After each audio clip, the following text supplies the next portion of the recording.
Okay, guys, welcome to the P4YE Podcast. Today we're just going to be asking a few questions. So we're going to start off with a few icebreaker questions. And the first question I have is, what's the weirdest food you've ever tried and did you like it? Oh, weirdest food I've ever tried. Probably sort of growing up in Nigeria. Mm-hmm. Like you get to try and eat a lot of things, like snail probably. Don't know if Snail? have you guys ever... Escargot. No. Sorry? Escargot. Escargot. Yeah. What does that mean? Snail in French. Right. I See, I'm think. not even that. Yeah, I'm that's not even their that cuisine cultured. or something. Oh, right, okay, yeah. So I'll probably say snail, and then Snail. ever since then I've never looked back because it's so. Did you like it when you tried it? No, I didn't try Oh, it. right, I didn't okay, try you it. I don't think I'll try something like that. Yeah, no, it's tasty, and you can get some from like Nigerian shops as well. Okay. They're not cheap, but yeah. You enjoyed it? Oh though? yeah, I loved it. Loved it. Okay. What is the most random fact about you that people do not know? Yeah, it's probably that. I think people don't realise that I was born in Nigeria. So I was born in I spent the first 12 or 13 years of my life in Nigeria. Did you enjoy it whilst you were there? Yeah, I loved it. Loved I it. don't think I really wanted to actually move over. Yeah. But then sort of my siblings came over and my parents just thought it would be good for me in terms of education. So I still have like friends that I'm like connected to out there as well. But yeah, I think people find it quite strange. Okay. When you came here, did you enjoy it more than you thought you would? It took a bit of time. Okay. Yeah, it took a bit of time. Because even back then, like it wasn't really cool to be Nigerian. So like just the culture shift was a lot. Yeah. But then I think probably a couple of years into it, you kind of have the kind of vibes, you kind of understand like how things work, and then eventually I started to love it. Like, yeah, I think the sort of best Yeah. thing that ever happened to me was kind of like moving to this country. So Okay. Have you got any questions? Yeah. Okay. But these are serious questions. Or should I You can ask. Okay. Can you tell us like what inspired you to get into politics and your background? my background and what inspired me to get into politics. So I think for me I love Croydon. I think that was the main driver for me. So when I moved over, so what do I love about Croydon? Just the pride. Like whenever I hear anyone trying to talk down about Croydon, I'm like the first to just like interject to be like, excuse me, like calm down. But what I love about Croydon is just the pride, the people. Like it's just a melting pot of like cultures, of identities. It's so big as well. It's like the biggest borough in London. It's got the most young people. And there's just so many, like there's like green spaces, there's like built up spaces. And just the potential it has as well. And I think there's a lot of that hasn't been sort of realised. And that's one of the things that made me want to get into politics, because I just realised that, or recognised that there's so much that Croydon has to offer. Yeah. And just getting into the role to be able to sort of make that change was one of the sort of key drivers that led me to get into politics. And in terms of my background, just like what I studied or cultural, so sort of business management. So I didn't sort of know what I really wanted to do after school. So I just thought everyone else was going to university. My parents wanted me to go to university, and I liked business, so my dad was really into business. So I just studied a sort of business management course. And that's one of the things when I talk to young people these days, like things has changed so much. Like you don't necessarily have to go to university. Yeah. Like obviously if you want to, if you're trying to become a doctor or whatever, but actually just live life, enjoy, connect, do work experience, find an apprenticeship before you go to university. And even when I went to university, it was like 3,000. So it wasn't as expensive as it is now. But when I look back at my time at uni, I think it was more of a social thing. I got a lot more about sort of life skills and meeting people from different backgrounds, where actually I didn't necessarily need to get a degree for kind of what I do now. Okay. So yeah, that's kind of my Sorry, my just background. to go off of what you said. Studying business, would you say that it helped you now, or would you say that you didn't really use it? I don't think I did. I mean, when at the sort of job I got after uni, I think at the time they would have wanted a degree for it, but actually a lot of employers these days don't necessarily ask for like a degree qualification if you're trying to get into most sectors anyway. So looking back at it now, I think for the kind of person I am, if I can go back, or if I was in that stage again, I probably would have done like an apprenticeship, or maybe I would have just worked somewhere for a couple of years, gain a bit of life skills, because I'm a very practical person. So when I talk to young people these days, obviously if you feel like university is going to help you, definitely do it. But actually there's so many pathways these days that you don't necessarily have to get a degree if you know what you want to do. Yeah. So Okay, linking to that, how has your journey or experiences kind of affected the way you see young children in Croydon? I think that's a really good question, because I think, again, I grew up in Nigeria, but spent most of my teenage adult years in Croydon. So I think that's driven me to just want to see positive change, and also understand like the Croydon context as well. Like when I was growing up, Croydon Town Centre was like the place everyone wanted to be, because there were so many shops. I love that you guys are 18, so this is probably you could probably look at videos and stuff, but it was really vibrant. Yeah. And again, that's something I feel is a miss at the moment, because people from all parts of London will come to Croydon because the shopping centre was vibrant. There were so many options. You met with different friends, and I met so many people just through that. Even though I didn't go to school in Croydon, like on a weekend or even after school, just going to meet up with your friends, and like for me that was such a vibe. And that's part of the reasons why I think maybe just bringing back the town centre, making it more vibrant, giving young people more opportunities, I think is what drives me. In my role as safety, it's one thing obviously to sort of keep Croydon safe, but again, we need to look at the economic landscape and how can we bring more businesses into Croydon to give young people more jobs. You know, I had a job as well, so it's just these things that I think that's kind of made my experience of being a politician probably richer in comparison to other people. Okay. Have we got any more questions?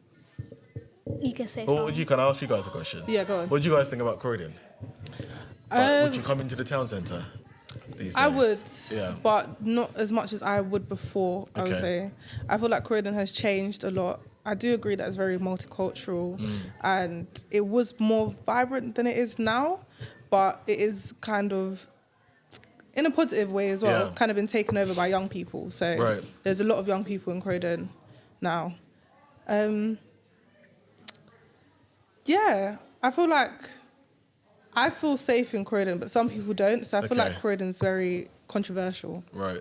Yeah. And have you always lived in Croydon? Or? I haven't lived in Croydon, Okay. but I've commuted through Croydon to get to different areas. Right. And I used to come here after school. Okay. Yeah. Okay. So maybe not much has changed then. Not people.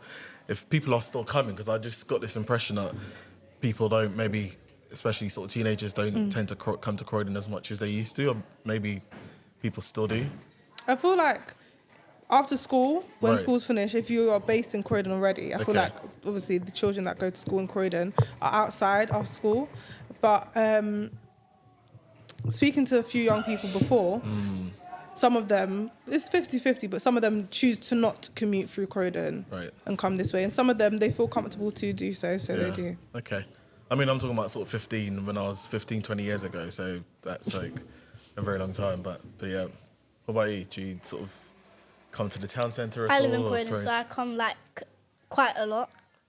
And then also I come to P4YE a lot. Right. I okay. don't really miss sessions, but sometimes I might come late. Yeah. But yeah, I try not to. And then I come mostly for my shopping instead of going like other places, because there's a lot of options around here. Yeah. That's good. And do your friends say that they don't want to come to P4YE or any sort of sessions because of the safety? Do you hear that quite often? To be honest, not really. Okay. I think they don't really see that as a problem. Or they might say at night it's more like wider Right. or more right. known for it to link with maybe nighttime Yeah. when it gets darker. And one more question for me. Where do you guys feel safest? Like, Ooh. very In terms safe? of being in Croydon? Yeah.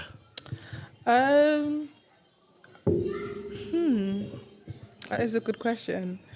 I do feel safest when I'm around maybe people that I know, because Okay. usually when I'm in Croydon, I'm with maybe my colleagues or maybe young people. But I feel safe in Croydon by myself as well. Right. But more so when I'm out here doing work. So I know that other Okay. young children are safe as well. Right. Okay, I got a question. Oh, you didn't answer my question about what you feel safest. It links to it. Okay, all right. Because, Okay. it's to do with, how you find Croydon, if it's dangerous, or, what word would you use to describe it? What word would I use to describe Croydon in terms of safety? Yeah. It's a tricky one because I've always felt safe in Croydon.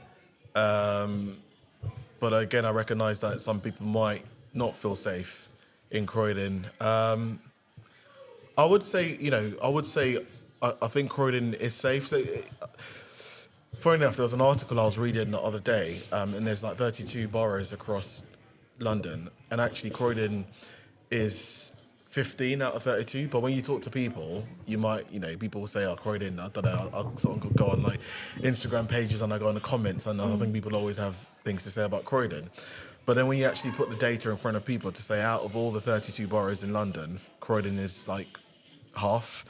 I think that kind of gives you a view that Croydon is probably a lot safer than people feel. I think quite often it's the perception, and we are the biggest borough as well. So when you have the number of incidents that happen, because there's a lot more people. But when you measure, crime, it's by rate. So it's by the proportion of people who lived in the borough.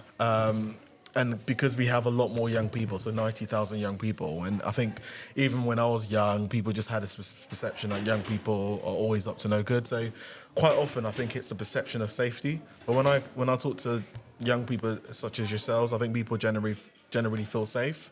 So to answer your question in a sort of non-long-winded way, I do feel Croydon is safe, and quite often it's just a perception of Croydon that makes people feel it's not safe. Yeah. But I'm happy to be challenged on that. Yeah, because I think lots of people, there's other boroughs that are also dangerous, but they all link it to Croydon. But that's just because it's bigger. What do you expect? I mean, if the other boroughs are bigger, then there might be a higher toll of crime rates and stuff if there's more people there. Yeah, and I think the way Croydon's set up as well, not a lot of boroughs have a big town centre. Mm-hmm. So quite often when you see things happening on YouTube channels, it just feels safe. But Croydon's a big borough. You've got the north, the south. It's massive. So Yeah, it is. Have you got any more questions for us? I actually do. I have a whole. How is Croydon financially? How is Croydon financially? Yeah, but it's a lot better than it was a couple of years ago. So I don't know if you guys knew, about 4 years ago, effectively the council went bankrupt. So the council was spending a lot more money than it was making, and then it just borrowed a lot of money that it couldn't pay back. So the government kind of came in. And there was something called a Section 114 that was put in place to just say, you guys need to sort yourself out, or we're going to have to sort of take over. The mayor, we had a new mayor 2 years ago. He's come in and he's had to obviously make a lot of cuts, but at the same time, it's just been more efficient. And about a couple of months ago, the government body that came in basically said, Croydon's on its road to recovery, and we're a lot better. But there are still going to be challenges across the road, But financially, we are in a better position than we were about 2 years ago. Mm-hmm. Okay, I have some fire questions. Okay. So the answers, I already have the answers, but I'm going to ask you questions, and then you just give me what you think is the answer. Okay. Okay. What is the legal age for teenagers to start working part-time in the UK? Part-time. I want to say 16. Legally, I'll say 16. Okay. The answer was 13. 13, all right, okay. Yeah. Oh, good to know, right. I didn't know that myself, actually. What percentage of UK teenagers are estimated to spend more than 3 hours daily on social media? Oh, I thought that this is probably going to be quite high. And I remember reading a report called the Isolation Report. This looks at this, and I think I'll probably say about 70%. Yeah, bang on. You got it right, actually. Yeah. What does the slang word lit mean when teenagers use it? Oh, it's exciting, it's vibrant, it's Yeah. fire. Yeah, you got the answer right. Right. I'll give you that. And last question. What is the average screen time for UK teenagers per day? 12 hours?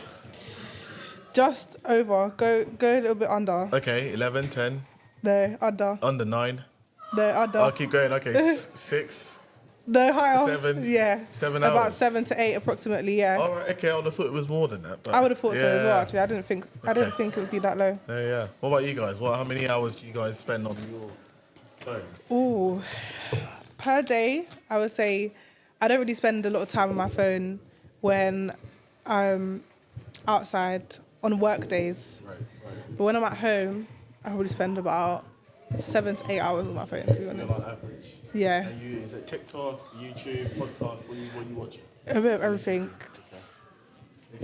A bit of everything. TikTok Well, and YouTube. I mean, I don't really monitor that. Okay. I just really go on it. But if I have something to do, I'm not just going to go on my phone for the sake of it. Because some people actually do that. That's not right. Yeah. But yeah, so don't spend that much hours. I wouldn't say hours. How many hours is too much hours? It depends on what you're doing. Like, you could be studying on your phone. I mean, for social media, I'd say too much hours. Ooh, sometimes you get a bit out of hands, like Right. scrolling or something. Is there a new app these days, or is it still TikTok? TikTok is the biggest. Okay. Yeah. Okay. What's the up and coming one? Because there's always. There is actually a new app created from TikTok. I cannot remember the name of it. Yeah, it's like But- off-branded apps. Yeah, but it gives people more opportunities to make more money than on okay. TikTok Alright. on that app, and there's like less restrictions when it comes to going on live and stuff like that, Like, which still has its data, ups though. and downs. Okay, so don't they have your data anyway on TikTok? No, I don't know. You can block that out. They give you options. Oh, right, okay. You can go in the settings and privacy. Right, but this one you can't. You just. Some of them, Right. they kind of take it and, yeah, still your personal information. Okay. I mean, on that, I've got a question for you because when I go to schools these days, I talk a lot about facial recognition. What do you guys think about facial recognition? Do you know what I mean by facial? Yeah. Okay. What do you guys think in terms of just generally, and then we'll probably talk about solving crime. There's a theory. Okay. Wait, facial recognition? Yeah. Oh, the one that they put outside? Yeah. So like, or even let's go broad, like artificial intelligence, because you're talking about data, right? What do you think about Intelligence. artificial Oh. intelligence, like AI, the robots yeah. and all that. There's a theory where artificial intelligence and like face recognition, face ID, touch ID, they can use it to clone you in the future. That's just a theory though, but that could happen. Like, these are technology, and in the future they might be like putting it all together to make robots, AI. That's why they're so realistic. I mean, on that, I don't know. Again, I don't know how true this is, but apparently, North Korea are looking at using artificial intelligence on maybe people who have committed crime in the past, Yeah. and then linking. Is that the same thing you're talking about? Linking it with facial Close. recognition, so they have an idea of who's probably more likely to commit crime based on facial. Yeah. Which I find quite interesting. But in Croydon, what we are using facial recognition for is there are people who are on the wanted list for a wide range of crimes. So the police will have a van in somewhere like the town centre, and anyone that Yeah. goes past that van who's on that list can get approached. Because, obviously stop and search before was very much not evidence-led. To some extent it was, but actually now if you know someone's on the run, you can just use that camera to locate them and then have a conversation with them. And it's it's been successful in my view, but it's just one of those things I always like to sort of talk to young people about, just in terms of what your thoughts are, if you think it should be used to solve crime or.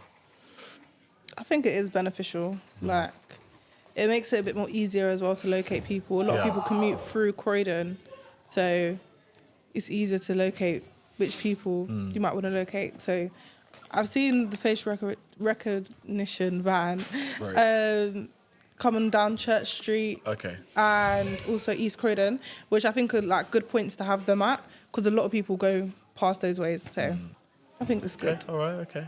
So do you support it think as well? there's... Oh, I've seen that as well. It's Okay. like right in the centre and Church Street as well.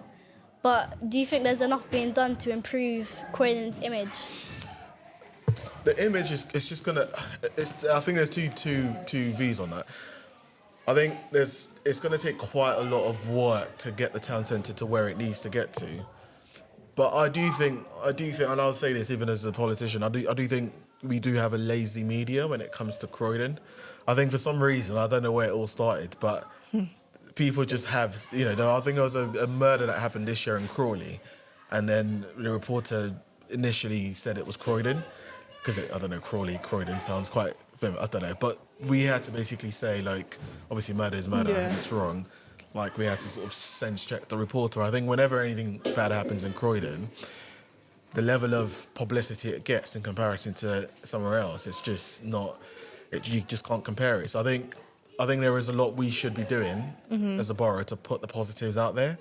So I think that's how we're probably going to fix the image. But I think there is a lot of things that politically we're trying to do to bring the town centre to where it needs to get to. And hopefully, regardless of whatever political party comes in, we can kind of keep that going over the next 5, 10, 15 years. Okay. I have one more question for you. What do you think about children being able to come to youth clubs in Croydon?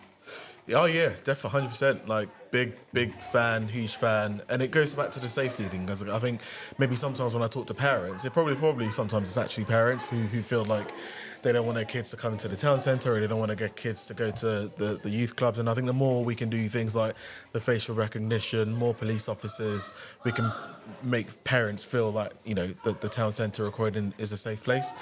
But I think we should have more opportunities for young people to come to great places like this and have these sort of kits to be able to build your skills. I think it's, I think we just need to do more of it. So, absolutely. So you feel like we should build more youth clubs, more safe spaces for young children? Yeah, I think more safe spaces, because I think, again, the youth club. So you have like Legacy, for example. Yeah. A lot of money investment went into that. But when I talk to maybe parents in New Addington, they're like, we can't. It's great to have a Legacy in Selhurst, but we're not going to send our kids there. So I think each area kind of having its own sort of safe space. Youth workers, organisations who are promoting that sort of environment. I think that's definitely the ambition, and just more opportunities for young people to build skills and connect. So, okay. Yeah. Do you have any more questions for us? Like work-wise, what are you interested in? I have quite a few. Okay. But I'm going to make it shorter. I want to be a court usher. A court usher. What is that? I probably should know. I feel like I'm learning a lot today, actually. Well, I think it's a person that kind of escorts people into the court and out. Okay. Big salary. All right, okay. See, I haven't done research into this, but I know what the goal is. Right, so it's fine. Okay. But I know big salary. You talked about money, so is that your driver, or like is it more about what you achieve from doing the work? It's about what I'm going to enjoy and the salary. It's about all of it kind of together, and that's perfect. Right. That's why I went to that as well. Okay. Because my originals was like maybe psychologist, but that's too big because you have to do a lot for that. That's right. And then, so I kind of like leveled it down to a child psychiatrist or a therapist. Okay. Those are quite easy, good salary and everything. Yeah. Yeah, that's kind of, or a receptionist at a hospital or something. Yeah. The world's your oyster. Like I've had like 4 or 5 jobs, and I'm in my 30s, late 30s. So, and these days there's so many opportunities out there. True. Yeah. What about you? What do you want to? What are you interested in? I'm interested in doing hair. Well, I was more interested in it then than I am now. So I was doing that. And then when I joined P4YE to work, even though I did want to work with young children, because I came from a different field of working with young children than here, I wasn't expecting to enjoy it as much as I do. It's a very... sometimes it can be demanding, but it's a very rewarding job as well to work with young children. And every day, like when I'm working with them, I always learn something new, whether it's like a new term that they might use. Right. Maybe there's lessons that they can teach me that I haven't learned before. And just kind of understanding other people as well. It allows me to be in a space where I can understand how someone else might work differently to me as well. So, I'm interested in continuing to work with young children. Yeah, brilliant. So I think we're going to wrap it up, guys. That is the end. Thanks for having me. Yes. Thank you great. for coming. Yeah, great conversation. And that is the end of the podcast.